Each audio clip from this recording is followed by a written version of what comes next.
fight directors have done an extraordinary job. Action. You want to do something that's never been done before, so you want to make it original. The preparation of this film has been immense because it's a certain fighting style they invented for the film. Put your weight on your right? And then when you do the left hand, almost lunge out a little bit. What you're seeing is kind of a blend of 3 or 4 martial arts put together. So some people might look at it and go, oh, that's Kung Fu, oh, that's Silat, oh, that's Filipino martial arts. We're trying to make it something unique to the movie. Give yourself a round of applause. I run a martial arts school, so we're all teachers, so we can break it down into small movements so they understand the beats and the timing, and then gradually we've been putting all the moves together. We know the position, we know how to turn. We're going to make sure, again, knees, bum, off the floor. We have Julian, our dance choreographer for the movie, because in the movie, it's a mystical martial arts academy. Julian's going to bring some type of hand formations that create these lines of light. I've been dancing for 10 years now and have a black belt in karate. So I think putting those two together made me uniquely qualified for making the gestures for the magic moments in the movie. I do hip hop and I do popping and tutting. And tutting is only arms and hands. And then it also breaks down even smaller to finger tutting, which you're doing boxes and shapes with just your fingers. And then it can get really funky where you're just kind of like doing alien fingers. Jojo is doing the fight scenes. I make the gestures to materialize these weapons and powers, and he gets to fit those things into the actual fight scenes. Go! Look at that. That looks good. A little high off the feet. Get momentum to go. 3, 2, 1, action! Some type of motion to get you. Very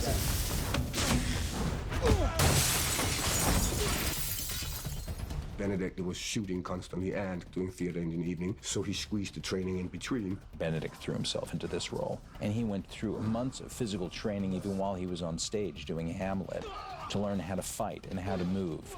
We've had to say, Benedict, maybe we should let the stuntman do that particular stunt. He has been game for everything.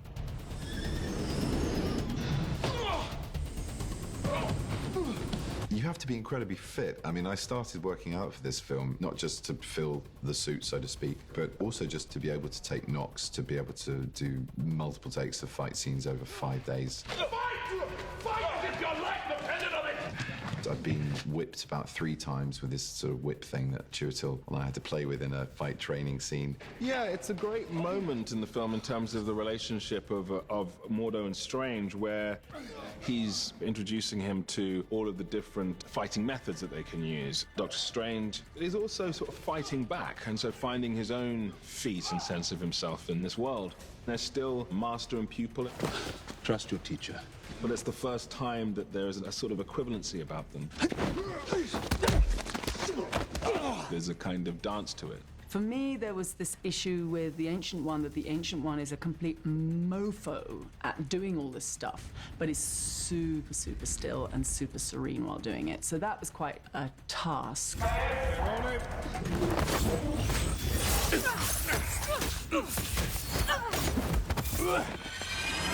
Because generally speaking, when you're slicing people to bits, you kind of want to show it in your face. The style of the martial arts is very kung fu because they're like Shaolin monks, these characters. Although my character is described as a zealot, so he's a bit more bullish in the way he fights. A bit less graceful.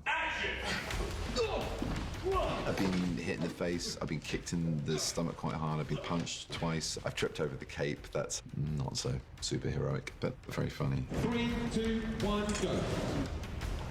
And then there's also a lot of wire work in the film.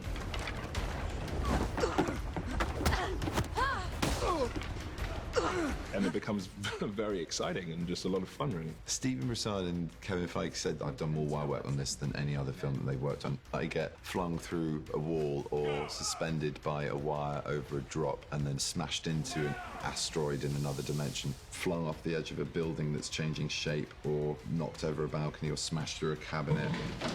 You can't really say you're a superhero unless you've actually experienced some of the physical trauma. It was really fun. It's not every day you get to smash glass and be paid for it.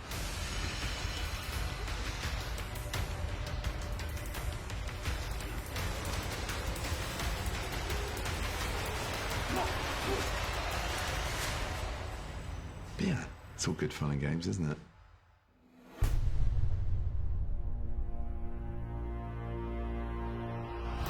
With Doctor Strange, we're crafting some really cool and unique visual ideas and really mind-trippy, out there sort of sequences that I think approach action in really cool new ways.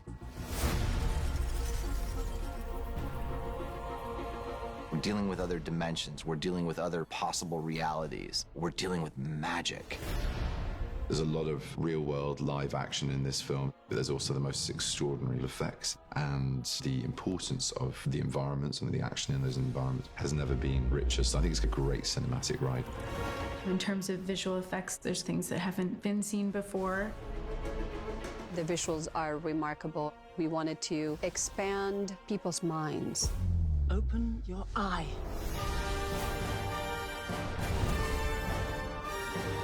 The film is not really so much about destruction. It's about creation. It's about bending things. It's not about breaking things. Like, creativity on this film was pretty open. There was no, oh no, let's not even try it. It was like, let's try everything. As soon as I saw the plans for what the visuals were going to be, I thought it was quite literally a different universe. There are more interesting things that can be done with modern film technology. I think we can do more, you know, and that's part of the ambition of Doctor Strange. The comics themselves are incredibly visually rich, and that immediately translates into a 21st century cinematic landscape because we have these extraordinary tools at our disposal. In the comics, Steve Ditko is famous for his interpretation of this dark dimension, and what the entire production team has been tasked with doing is bringing that to life. We tried to be faithful to it, but bring something new to it, you know, kind of put it into our world. And nowadays, you know, we're in 21st century, so it's a different technology, but we try to be very faithful to these ideas. I've got a selection of environments in 3D here, which I can modify and adjust the speed of and the color, and then an array of 3D cameras looking at them, each of which drives one of these outputs, which goes to the individual lighting panels, which light Benedict. 3, 2, 1, action. And now! Marvel are always experimental as filmmakers. They're always taking technology right to the edge and beyond the edge, and they're inventing every day new technology to do things that a year ago they wouldn't have been able to do. I see through you. One of the staples of Doctor Strange's magical powers is the ability to astral project, which was another idea born of groovy 60s thinking, you know, I'll meet you on the astral plane, man. What did you just do to me? I pushed your astral form out of your physical form. What's in that tea? Psilocybin? LSD?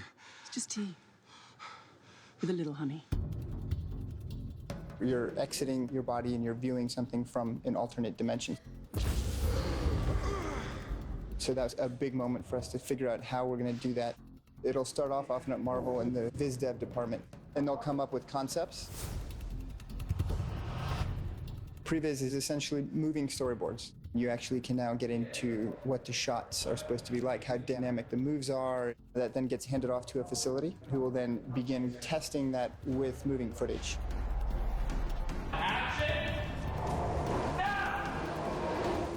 We're testing today the astral push moments, and in those moments we're shifting into a high speed.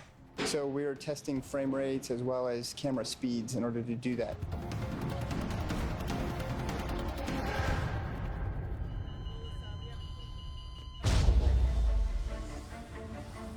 The astral form is one of the simplest effects that we've done and one of the hardest, because you need to believe that in a way is the spirit that sort of comes out of the body.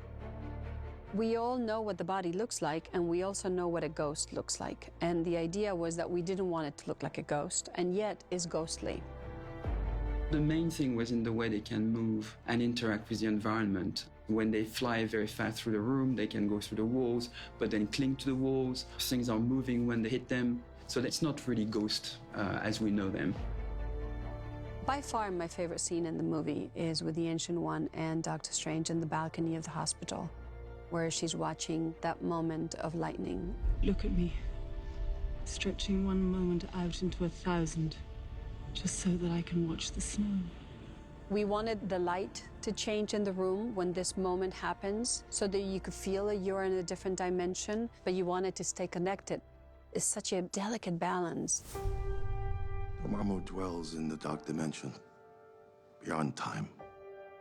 Doctor Strange really did introduce a whole nother aspect of the Marvel comic universe, which was the aspect of other dimensions.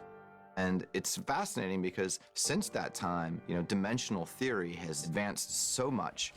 The notion that there are surrounding dimensions that we don't have the ability to perceive.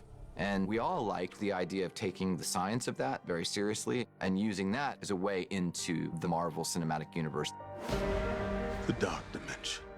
Dormammu is coming. Setting up the stakes of believability that these dimensions exist and that they're dangerous, I think requires a certain seriousness as you approach it. That doesn't mean the movie's not fun. It just means the world is real. These people are dangerous. We have a fight in the streets of Hong Kong where we have to create a feeling that time is either stopping, slicing, or reverting. There was a lot of work put into this. The way we shot the sequences was pretty complex. We have time going forward and backward and buildings coming up and down. So we have to go and look at the previews where we can actually understand exactly where we are at that moment. The two departments, visual effects and the art department, they're coming together more and more these days. Now, there's a lot of visual effects, obviously, in all of this, but you'd be surprised how much we do in camera as well. Let's roll! Rolling! It's a very collaborative process. Action! I was really interested in making a movie where the visual effects were always used to do something new and were used to create scenes that were unexpected and not quite like anything we've seen before. I'm such a kind of techno geek when it comes to filmmaking technology, and the visual effects team on this, out there, they're from another planet. The magic people behind the screen make this look like something we've never seen before. Dormammu, I've come to bargain. It's going to be a stunning visual effects fest.